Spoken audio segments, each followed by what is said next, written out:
નમસ્કાર, જય શ્રી કૃષ્ણ. કેમ છો બધા? સ્વાગત છે તમારું મારી યુટ્યુબ ચેનલ કીર્તિસ ફેમિલી બ્લોગમાં. તો આજે જવાનું થાય છે એટલે આજે તમને ફરાવું છું સ્ટેચ્યુ ઓફ યુનિટી. તો સૌથી પહેલાં તમને મારો જે અનુભવ હતો એ કહું. સૌથી પહેલાં તો એમ હતો કે સ્ટેચ્યુ ઓફ યુનિટીમાં જવાશે જ નહીં, કારણ કે ટાઈમ હતો નહીં એટલો બધો. બસમાંથી અમને એમ કીધું હતું કે તમારી પાસે ટાઈમ ઓછો છે, એટલે સવારનો મૂડ તમારો ઓફ હતો કે આજે સ્ટેચ્યુ ઓફ યુનિટી જ્યાં સુધી જે જોવા માટે આવી હતી ખાસ પાવાગઢ ને સ્ટેચ્યુ ઓફ યુનિટી, અયોધ્યા અને જ્યોતિર્લિંગ આટલું જોવાનું હતું. ને મને એમ કે સ્ટેચ્યુ ઓફ યુનિટીમાં કંઈ બહુ એટલું જવા દેશે નહીં, એટલે થોડોક મૂડ ઓફ હતો. તો એ બસમાં બેઠા બેઠા સ્ટેચ્યુ ઓફ યુનિટી સુધી પહોંચી ગયા. અને બસ ત્યાં તો ખબર નહીં નસીબ ઉઘડી ગયા અમારા, અને અમને 1.5 કલાકનો સમય આપ્યો કે તમે બસ 1.5 કલાક છે, 1.5 કલાકમાં ફરીને આવી જજો. ઓનલાઈન ટિકિટ કેમ બુક કરાવી કંઈ જ ખબર નહોતી. સીધું અમને એમ કીધું કે તમારે ઓનલાઈન ટિકિટ બુક કરાવવાની છે જો ચેસ્ટ સુધી જવું હોય ને તો, નહીંતર આપણે સરદાર વલ્લભભાઈ પટેલના જો પગ સુધી જવું હોય તો એ તો ટિકિટ તમને મળી જાય. અને એમાં બહુ આમ ટાઈમ પણ જોઈએ નહીં, પણ અમારે જવું હતું ચેસ્ટ સુધી. તો બસ પછી અમને કીધું, બસમાં બેઠા હતા કે તમારી પાસે જો ઓનલાઈન ટિકિટ બુક થતી હોય તમારાથી તો કરાવી લ્યો, 1.5 કલાકનો ટાઈમ છે. કંઈ ખબર નહીં, જલ્દી ગૂગલમાં સર્ચ કરાવ્યું કે સ્ટેચ્યુ ઓફ યુનિટીની ટિકિટ. ત્યાં તો ખબર પડી અડધા જણા બસમાં કે 5 વાગે બંધ થઈ જાય, અમે 4:30 તો પહોંચ્યા. હવે શું કરવું? પછી એ જે વેબસાઇટ ખુલીને એમાં સ્ટેચ્યુ ઓફ યુનિટીના નંબર પણ હતા. સીધો એમાં ડાયરેક્ટ 5 મિનિટમાં જ કોલ કરીને ત્યાં પૂછી લીધું કે લાસ્ટ શું ટાઈમ છે, કેટલા વાગ્યા સુધી એન્ટ્રી આવવા દેશે અમને જોતા કેટલો ટાઈમ લાગશે, એ બધું પૂછી લીધું.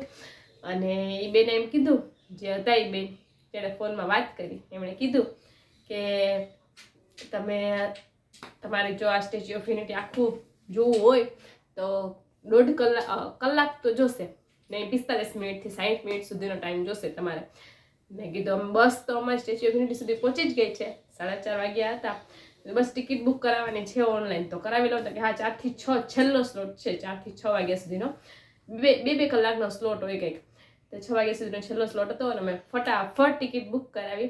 કંઈક ચેસ્ટ સુધી તમારે જવું હોય તો એના માટેના જે મોટા હોય એડલ્ટ હોય એના માટેના 380 રૂપિયા હતા, અને નાના છોકરા હોય મીત ને એના માટેના 230 હતા.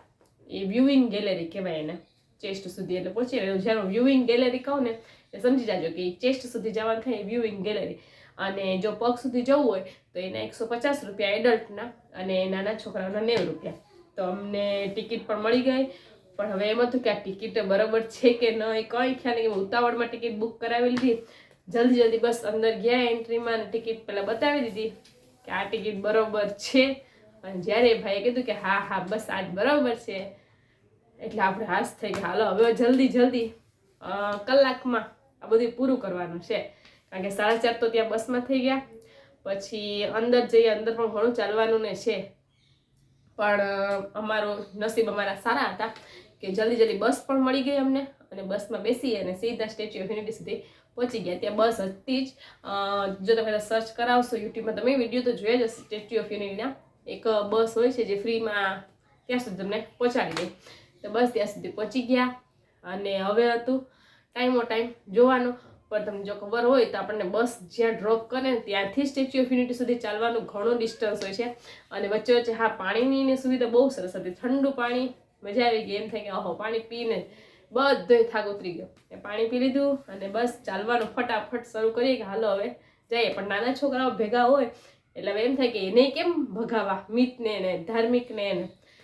પણ થોડેક આગળ સુધી પહોંચ્યા ને, જ્યાં આખી સ્ટેચ્યુ જે તમને દૂરથી દેખાય ત્યાં સુધી પહોંચ્યા. ત્યાં તો એક જ્યાં સવારી હોય ને, જે મોટી ઉંમરના હોય એને ત્યાં સુધી પહોંચાડી દે.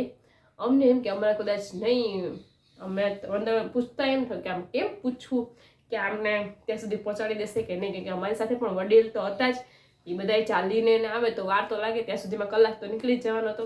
એટલે અમે બીતા પૂછી લીધું કે શું આ બધા માટે એલાઉડ છે? એ ભાઈએ કીધું કે હા ચોક્કસ. અમે તો બેઠા, કંઈ પણ વિચાર્યા વગર ફટાફટ બેઠા. બધું પૈસા લઈને તો પૈસા પણ લઈને આપીને પણ બેસી જાય ફટાફટ, કેમ કલાકમાં પૂરું કરવાનું છે.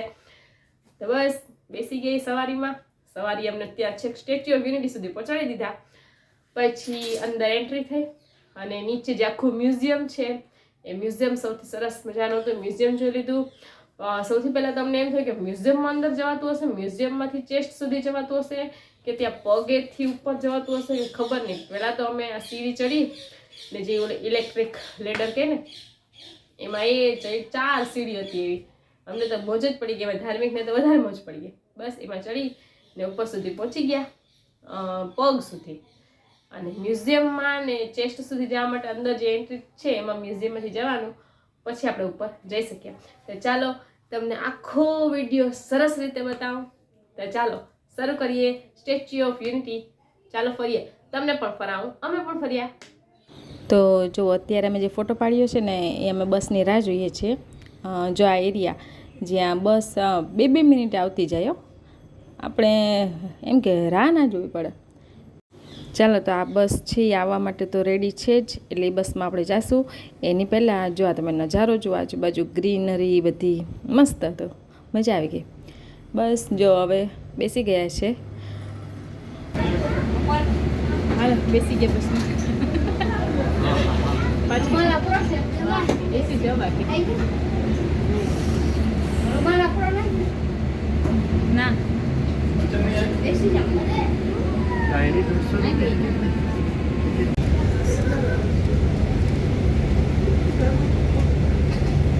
તો હમણાં તમે જે વ્યૂ જોયો આ એ છે બસમાંથી ઉતાર્યો. તો એ જો બસ અમને અહીંયા ડ્રોપ કરી ગઈ છે. હવે અહીંયાથી ચાલીને યુનિટી સુધી જવાનું છે. ચાલો જઈએ. જો રસ્તામાં આવી રીતે કાકડી ને મકાઈ ને પોપકોર્ન એવું બધું મળતું હતું. ઠંડુ પાણી પણ મસ્ત હતું. જો હવે અત્યારે અહીંયા લાઈનમાં ઊભા હોય એટલી બધી લાઈન છે નહીં. જો આવી ગયા છે, લાઈનમાં ઊભા છે. માણસથી બેગ મૂકવા ગયા પાછા. અમને ખબર નથી કે મોટું બેગ લઈ જવાનું એલાઉડ નથી, પાછા લઈ ગયા. તો હવે આવી ગયા, થઈ ગઈ છે તડકામાં. હાલો હાલો હાલો. એક ભારત શ્રેષ્ઠ ભારત.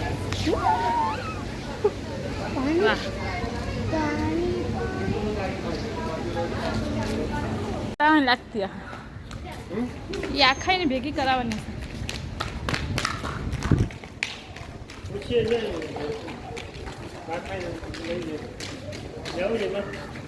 પૂછી જાઓ. જલ્દી ચાલો ભાઈ.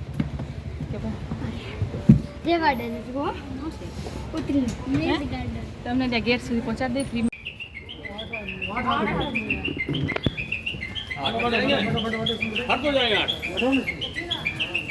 हट जाएंगे भैया इसमें तो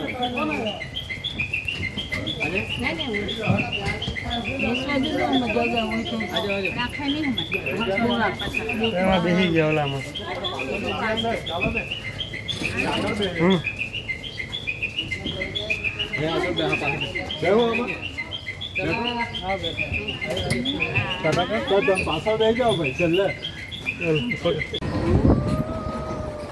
રિક્ષામાં બેસીને ભાગીએ છીએ. 6 વાગે બંધ થઈ જાય એટલે ને. આમાં પણ જો તમે નોટિસ કરશો તો ઉપરથી વરસાદના છાંટા પડે છે. જો ધાર્મિક એન્જોય કરે. જો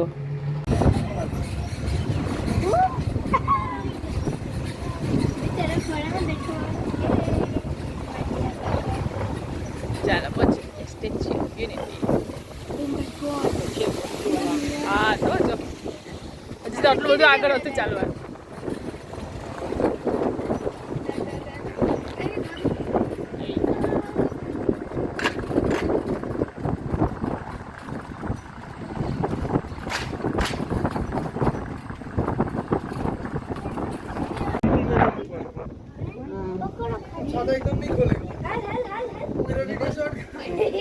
ચાલ મૂકજે બરાબર. અહીંયા પર આવી જા બસ. હા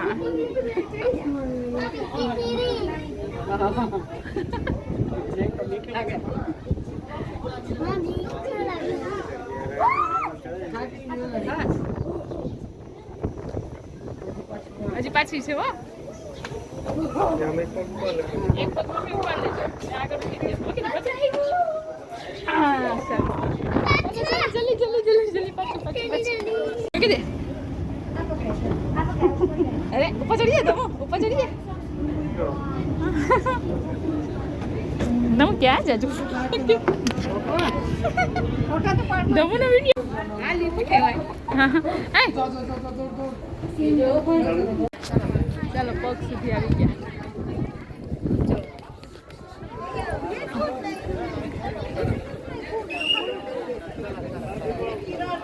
તો પહેલાં અમે પગ સુધી ગયા જે તમે હમણાં જોયો હશે લેડર જે છે એ ચડી ને સરસ મજાનો ઉપર પહોંચી ગયા એટલે સરસ મજાનો પોઈન્ટ હતો અને આપણે ફોટા ના પડાવીએ એવું તો બને નહીં એટલે જો એમના પગ આગળ ઊભી અને ફોટા પડાવી લીધા પછી હવે પાછું નીચે જવાનું નીચે જ્યાં તમને મેઇન એન્ટ્રી બતાવી હતી ને ત્યાંથી હવે એન્ટર થશું મ્યુઝિયમ જોશું વ્યુઇંગ ગેલેરી જોશું અને પછી પાછા રિટર્ન થશું જો અત્યારે અમે નીચે ઉતારીએ છીએ કેટલો મસ્ત વ્યૂ આવે છે સીડીથી ઉતરાય મમ્મી ઉતરવું ચાલ મૂક પગ હાલ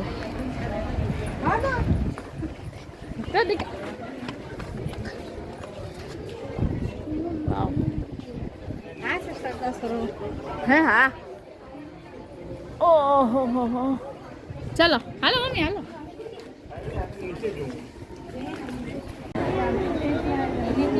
જો મમ્મી માં સરદાર સરોવર યોજના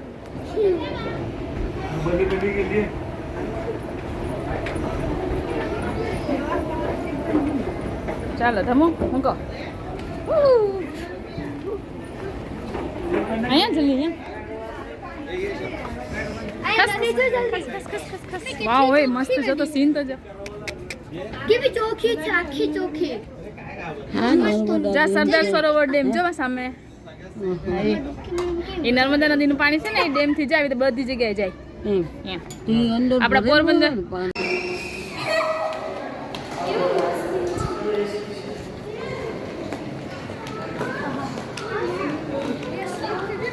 જિંદગીમાં જોવા નહીં મળે તો પછી આ કોઈ સમજે નહીં જો તો મોઢું પૈસા હમ જોવે મોઢું તો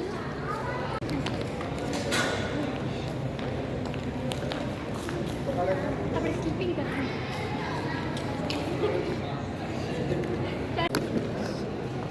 ચાલો છોકરા હરે રહેજો જો અહીંયા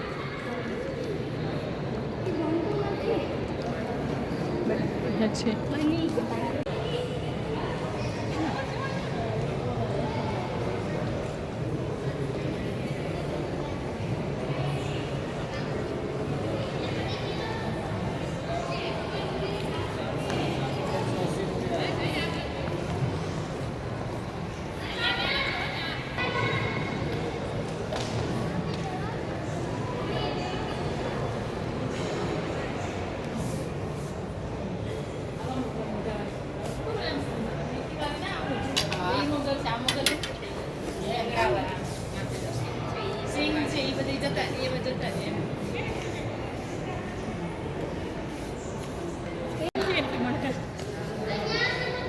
આય આય ચલો જો મેં કેવી સાઈડ મારી જો હસો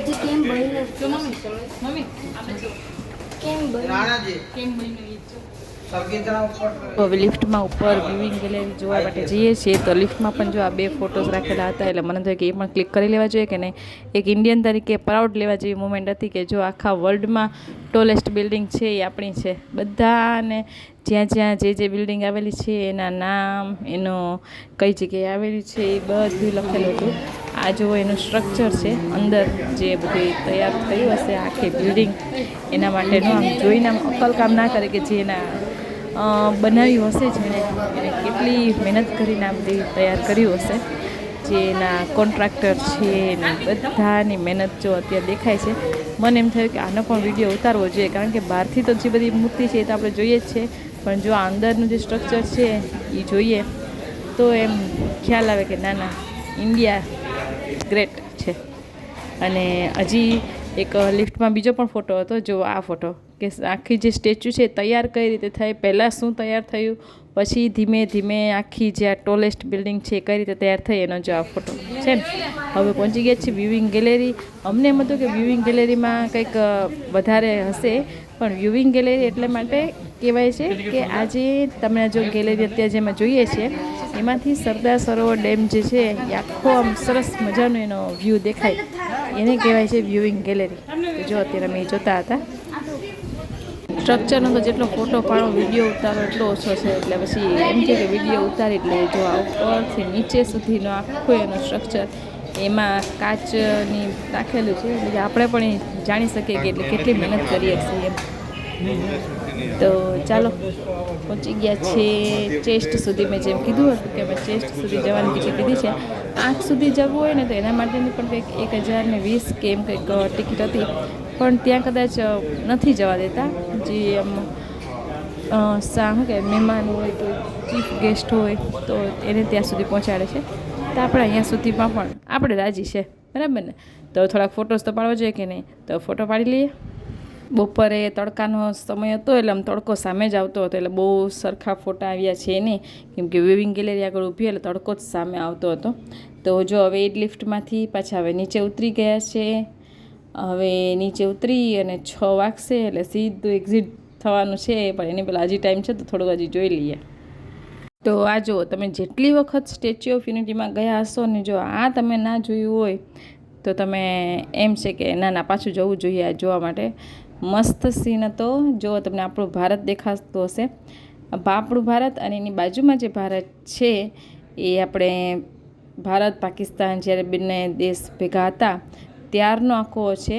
તમને જો નજીકથી બતાવું તો જુઓ, આપણો ભારત દેશમાં તમને 3 કલરના દેખાશે. એમાં ટોટલ પીળો, કેસરી અને લાલ કલર જે દેખાય છે, એમાં જે પીળો કલર છે ને વ્હાઇટ જેવો સ્કિન કલર જેવો એ આપણો ભારત દેશ છે. ભારત દેશના જે આપણા હતા રજવાડાઓ એ છે. પછી જે આ તમને જે કેસરી કલરમાં જે દેખાય છે તે બ્રિટિશના હતા, અને રેડ કલરમાં જે છે એ પાકિસ્તાને જે માંગણી કરેલી હતી ને એ પ્રદેશ હતો. આવો આપણો ભારત દેશ હતો જેને સૌથી અઘરું કામ આ ભારત જે આ ટુકડામાં વિખરાયેલો હતો એને સંઘ સાથે જોડવાનું કામ સરદાર વલ્લભભાઈ પટેલે કરેલું હતું, અને એટલા માટે જ આ મૂર્તિનું નામ પડ્યું છે કે સ્ટેચ્યુ ઓફ યુનિટી. આપણો ભારત દેશ અત્યારે જે એક થઈને રહ્યો છે એનું કારણ છે આ.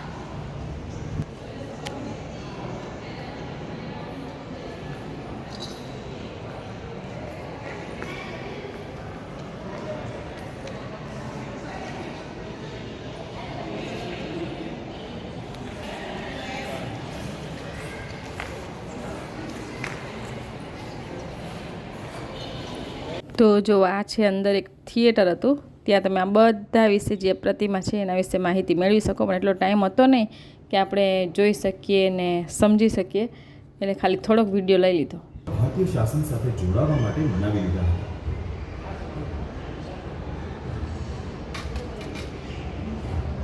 વર્ષ 1946 થી 1950 દરમિયાન 4 વર્ષ સુધી અથાગ કામ કરીને હવે વધારે ભાગલા ના પડવા દેવાના મોટા પ્રયોજનની પ્રતિબદ્ધતા સાથે ભારત માતાની સુરક્ષા અને એકીકરણ દ્વારા તેમને ભારતીય એકતા સુનિશ્ચિત કરી. ચાલો તો હવે એક્ઝિટ થવાનો ટાઈમ થઈ ગયો છે.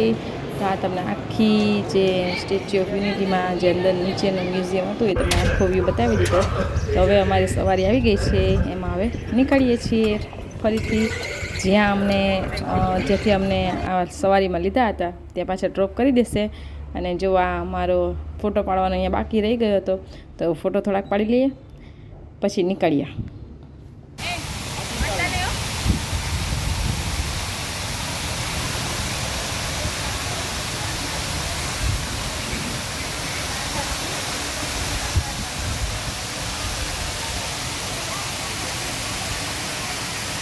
તો જો સરસ મજાનો વ્યૂ હતો એટલે આપણે તો ધરાઈને ફોટા પાડી લીધા. આપણે શું પાછું ટાઈમ લિમિટ પણ જોવાની છે, એટલે યોગ્ય ટાઈમ મળ્યો એટલો ફટાફટ ક્લિક કરવા જ માંડ્યા. પછી બહાર નીકળી અને સરસ મકાઈ હતી એ મકાઈ ખાધી, પછી તરબૂચની સ્લાઈસ ખાધી, પછી જામફળની સ્લાઈસ કરીને સરસ મળતું હતું, મસ્ત મજા આવી ગઈ. પછી પાછી બસ જ્યાં અમને ડ્રોપ કરીને ગયા હતા ત્યાં બસમાં બેઠા પાછા રિટર્ન આવી ગયા. હજી તો ઘણું બધું સ્ટેચ્યુ ઓફ યુનિટીમાં જોવાનું છે. આ તો ખાલી આપણે એક સ્ટેચ્યુ જ જોઈ, હજી એમાં ઘણા ગાર્ડન છે, મેઝ ગાર્ડન છે ને એટલે ભૂલભુલૈયા ગાર્ડન જેવું છે, બટરફ્લાય ગાર્ડન છે. પછી રાત્રે તમે ક્રૂઝની પણ સવારી કરી શકો, નૌકા વિહાર છે, ઘણું બધું છે. પણ એના માટે દિવસો પણ એટલા જોઈએ, એક દિવસમાં પૂરું થાય એમ છે નહીં. પણ તોય અમે માંડ 1.5 કલાકમાં પૂરું કર્યું છે. તો બસ આજનો આ વિડીયો હતો સ્ટેચ્યુ ઓફ યુનિટીનો. આશા છે તમને પસંદ આવ્યો હશે, અને જો સ્ટેચ્યુ ઓફ યુનિટી જવા મળે તો જરૂર આ જોજો, એક્સપ્લોર કરજો, મજા આવશે. એક ઇન્ડિયામાં તમે જન્મ લીધો છે, ટુ બી ઇન્ડિયન તરીકેનો સરસ મજાનો ગર્વ થશે. તો આશા છે આજનો વિડીયો પસંદ આવ્યો હશે. મળશું નવા વિડીયો સાથે. Bye bye.